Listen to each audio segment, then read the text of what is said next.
I picked up the old ebony bracelet at a car boot sale. It was black and heavy and slightly rounded at the edges with what I hoped was years and years of use.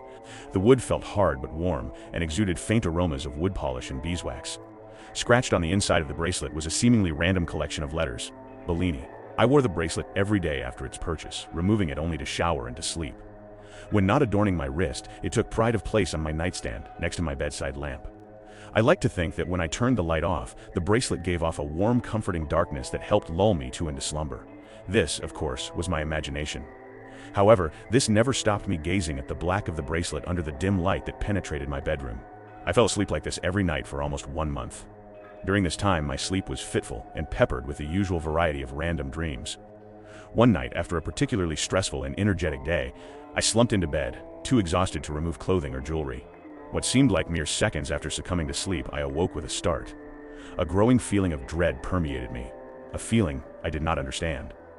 My surroundings were as I had left them when I fell asleep, yet there were subtle differences. My clothing was piled haphazardly on the chair in the corner of the room, yet I fell asleep fully clothed. The door to my bathroom was open and the light was on. I had not showered that evening, had not even ventured to the toilet. The shower was running. The sound of the shower running was shock enough in itself. The sound of the shower turning off turned my dread to real fear. I stiffened, barely daring to breathe as whoever had just used the shower went about the business of grooming as if they had the right to be here. As if this was their home. The click of the light switch signaled that they had finished. I closed my eyes, fear penetrating every fiber of my being. I dared to take a glance at the person who had infiltrated my home. One glance and I would decide how to react. Fight or flight all rested upon this one brief glimpse. As the intruder came through the doorway, my reaction was neither fight nor flight. I can only describe it as primal fear mixed with utter confusion. I stood before me, except it was me only in a superficial sense. I looked drawn and pale, hungry even. Darkness circled my eyes. My other self dropped the towel to the floor, revealing my once flawless skin to be covered in sores and bruises. There was an anger about the other me, a tangible malevolence and hatred.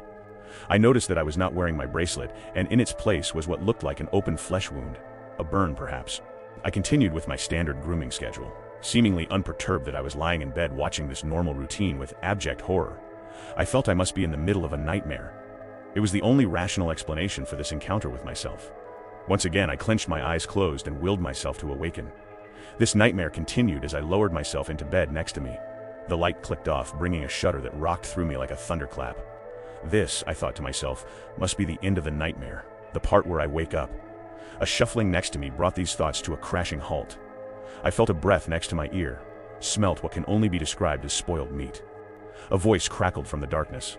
"I can take my bracelet now, or we can wait 2 weeks."